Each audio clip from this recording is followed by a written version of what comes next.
me knocking on doors yesterday, people haven't come out of their house for 3 months. So for the club to give them a tablet and allow them to log on and chat to people and do some fitness work is amazing, I think.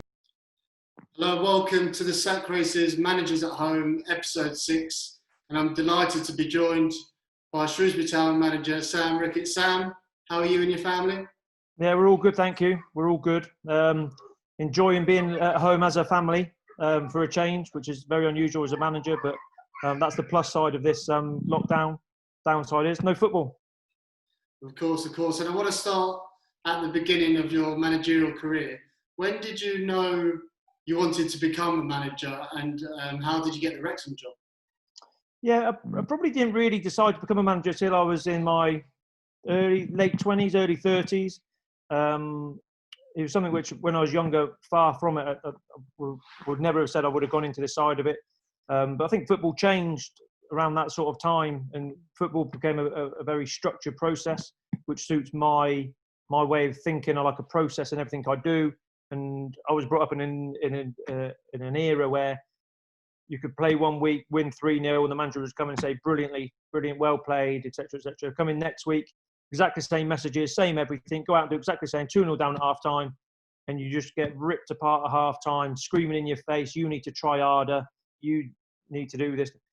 I don't know what try harder means. Does it mean kick it further, kick it less, run more, run less? I don't understand that, and it didn't, there wasn't enough detail for me, and it wasn't until I started working under a few managers who really gave me that specific detail. Every time I get the ball, that's my first option, that's my second, that's my third. Don't be too high. I can remember my first game for Gary Speed when he took over at Wales. Raymond Verheyen pulled me at half-time as a fullback. He said, Sam, you're too high. My whole career, I've been told to get high, get overlap. You're too high because you're shutting down your space for your winger, for the like a pocket inside ready for him. And just a light bulb went off in my head, and I thought, I get it. And that was the start of me being able to of wanting to be a manager. And you mentioned Gary Speed as well, who obviously you played under for Wales. What was his key strengths as a manager? And do you think he could have gone on to do big things in the game as a manager? Yeah, he as a manager, he was really, really good. He wasn't a manager who was, what would I say? He was a manager who basically put everyone in place and allowed all the staff members to do their job. So I spoke of Raymond Verheyen already, who has always been a fitness coach with a lot of Dutch managers and gone to the previous 5 either European Championships or World Cups with South Korea. Following Van Gaal, De Capocat, people like this, the top people. But he came in as assistant manager, and then alongside that, when Gary Speed first took over, he said we'll be the best prepared country in the world. He said that we can control. We can't control anything else, and I've been at Wales for a long time, and I thought, yeah, good one. I've heard all this before, and he actually did. We were brilliantly well prepared. So I thought he had just got Wales really, really rolling, really doing well. I think we climbed into the top 20s in the FIFA rankings from something like 118 or something like that. And the future is looking really bright, and it's proved to be really, really bright. And Chris Coleman obviously came in and did it his own way, but Gary Speed certainly had the foundations in place to go on and be very successful. And obviously now you're a Shrewsbury Town manager. When did you learn about their interests and what attracted you to the job? Well, going back to playing days really at Wolves, obviously just up the road from Shrewsbury, and I was good mates with Dave Edwards back then, who I brought back to Shrewsbury. Dave is from Shrewsbury, and we always spoke highly of the club, and I'd always looked at the club and thought, I think that club is a club which you could achieve something. You could do, it's really well run. You're not in debt. New ground. I just felt there was always an opportunity for that club to do well, and this is going back 5-6 years ago. And obviously, Paul Hurst did really well a couple of years ago, and really proved what I thought. The disappointing thing for me now coming into is that success that season didn't leave any foundations whatsoever for continued success. So as a club, we basically had to start again. Paul Askey came in before me, and then I came in about 6 months later after he did. And really, we're starting again, and I'm trying to build foundation. So I want success, but I don't just want a one-season wonder. I want continued success, and that takes time, and we're a long way down the lines of doing it. but we've got an opportunity to do it. So that's why I like Shrewsbury. And I didn't hear of their interest till they approached Wrexham, to be honest with you, and then it all happened pretty quickly. And you helped the club stay in the league last season, and currently 16th. How do you reflect on your first 19 months in charge as a football manager? Yeah, good. I have to say, like I said, with Shrewsbury itself, with an awful lot of work has gone in. If you look at the team that nearly got promoted 2 years ago, that just got completely ripped apart that summer, players and staff. And it was virtually a brand new team the next year, of which then I ripped apart again. In all fairness, I didn't feel it was strong enough and weren't capable of achieving what I wanted to achieve. So a lot of work's gone into that. I think we've got a great foundation now in terms of being able to push on to the next level. And we currently sit 15th, 16th, depending how they choose to finish the season, which, I'm aiming for higher than that. Just before Christmas and before the FA Cup runs, I think we were 2 points outside the playoffs, something like that. And we were deservedly so there. We've beaten all the top sides. We've beaten Sunderland. We've beaten Portsmouth. We've beaten Coventry, who sit top. We're a match for anyone in this league. Consistently, we weren't able to do so. And having said all of that and all the disappointment of I wanted to be higher and we possibly should have been higher, if it was to finish now with the 15th, that puts us, on I think the second best finish for 30 years or something like that. So it shows that we're solid, but always looking to get better. I was going to say, it comes to January, which seems like ages ago, but you played the best team in the world in Liverpool. Obviously came back from 2-0 down. What did you say at half-time to the players? And did Jurgen come in your office for a drink after the game? Yeah, so at half-time, just tried to get some belief in the players, because although with the Wolves game, we were 2-0 up and we should have held on, and won the game, but we didn't. We drew 2-2.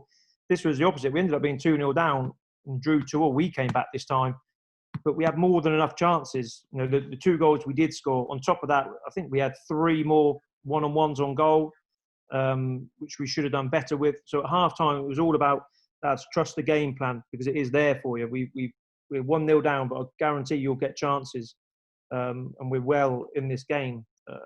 And that proved to be the case. Even going 2-0 down, like I said, we got back in it 2-2 and still had chances to win the game. And did Jurgen, what did he say after the game? Did he come in for a beer? Yeah, he was good. Spoke to him very, very briefly before the game. Said, pop in if you fancy it. And anyway, he popped in. He was in for 20 minutes, half an hour. Had a beer and we just chatted about football and picked his brains a little bit on a few different things and just chatted about football really and the wider game, not as opposed to just our game as well. Seems like a top man. And moving on to life in lockdown, how has the club been affected by the pandemic? And what measures have you and the players had to take? And have you done anything to give back to the community? Well, ultimately, the biggest thing is we've not been able to train. We've not been able to get together since early March. With players being on furlough as well. I mean, we don't have any form of like work-wise contact. Obviously, I can contact, make sure they're okay mentally, but we have no pull on them to ask them to do any physical work or come in training really more than anything. The players would never have this long off. An off season would be 6 weeks normally, and I think we're on about 12 or 13 now. So that's the biggest difference. As a club, we're okay. We're stable. We've been fantastically well run, so we're okay in that regard. It's just the missing the everyday, getting back to football really. So that bit's okay. And then I've forgotten the second part of your question. Sorry. No worries. No, it's just, is there anything you or the players have done to give back to the community? Yeah. To be fair, the community at the club is I have to say second to none. Every year, because of where we are in our location, it's very rural. There's no other teams around us. If you go east, obviously you get to Wolverhampton. We're kind of like, we go the other way. So I think the community in general touch 12 to 14,000 people every year. Now, whether that be kids coming to play football, the elderly coming in to play, we've got some five-a-side pitches, but it's a fantastically well-run community. So we've continued that now during this lockdown period. As a club, we tried to contact all the over 70 season ticket holders. One, to ask them if they're all right, do they need any shopping doing for them? Is there anything we can do? And secondly, we've been out and I've done it, given out isolation packs to all the vulnerable season ticket holders. And I was delivering some yesterday. Now it could be a young lad who's a young age, so we're giving him a different isolation pack to the over 70s. We're giving them old programs and some bits to keep them fit and healthy, as well as something to read as well. So as a club, it can't be understated what they've done, as well as running online sessions for the elderly and the young as well. So that could be fitness sessions for the over 70s, even to the point of giving them a tablet so they can log on and come and watch and speak to other people and see what's going on, which you take for granted. But me knocking on doors yesterday, people haven't come out of their house for 3 months. So for the club to give them a tablet and allow them to log on and chat to people and do some fitness work is amazing, I think. And I think it's something which the club don't get enough recognition for, but it's also really important because I think as a club we hold the traditional value of the club being the community. And I think modern football clubs are still doing it, but they lose their way as well, where owners come in from abroad and they do push the community, don't get me wrong, but we're owned by a local person. We're all run by local people, and we're heavily involved in the community. And that's something which is really important. And hopefully coming out of this, that will be a big positive to come out of this situation. Yeah, brilliant. It just shows how important football clubs are to the community. So what you guys have done is amazing. Football at the moment, I think there's a meeting on Tuesday about League One. Can you give us any update of what you know and what you and the club think should happen to finish in the league? Yeah, I think the general consensus is that if all the regulations get passed and League One teams are allowed to vote whether to cancel the season or not, then I think it'll be quite overwhelming that the season will be finished as it is now. Personally, how would I finish it? I think it's really tough. I think it's something which no one's ever really going to be happy with. Well, not everyone's going to be happy with, certainly. The teams out. I think the playoffs should try and play their playoff games and a playoff final. But before that bit, I think you probably have to finish the season on points per game. Sorry, I do believe I kind of lean towards it should be weighted, if I'm honest, because some teams will be really good at home and may have more home games left than away games. I think they're just a blanket of just going points per game, adding it up is very simple and very clear. No one can ever moan about it too much. I think weighted would be slightly better, but it's something that's never really been done before. It's going to be really unlucky on the teams that do get relegated. I think there's 2 in our league which would have got relegated anyway. I think the last spot was up for grabs a little bit, if I'm honest. Similarly with the playoffs, I think there's a few in the playoffs and a few just outside who were 1 win away or very close to it and will feel hard done by and possibly rightly so. But we're in a situation where there's bigger things than making the playoffs or making promotion. One is the health of individuals at your club, and then as a nation, but also the survival of football clubs in general, and the financial cost to finish the season far outweigh the benefits of playing it.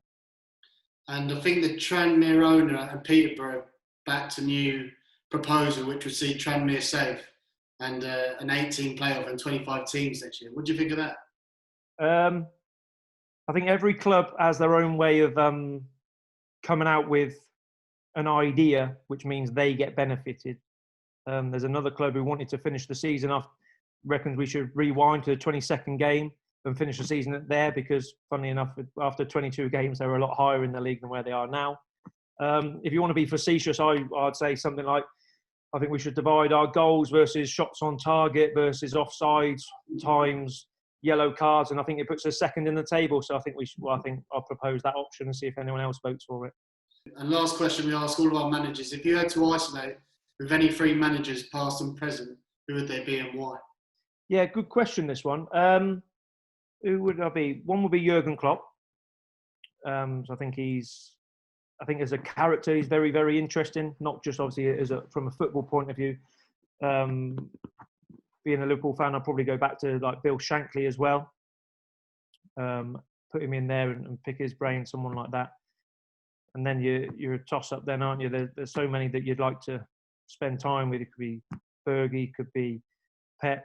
You're going to put me on the spot here, aren't you? Let me have a quick think. Who would I go for? I've got 2 Liverpool. I'm going to have to go with someone else. I'll go with Pep Guardiola. Everyone's been mentioning Pep. Has he? Yeah, He's going to be busy and he's going to be round dinner everywhere. Is there any managers who'd be a nightmare to be isolated with? Neil Warnock, maybe, going off what he's like on the touchline. I say that in jest. I bet he's a good crack. I bet he'd be good fun to be around. Never managed against him yet. I must have played against his teams, but he goes mad on the touchline, doesn't he? So I'm sure he's far calmer and actually good crack if you spent a bit of time with him. Brilliant. Thanks so much, Sam. It's been great. We look forward to seeing you back in the dugout, and hope you and your family are well. Cheers. Thank you very much.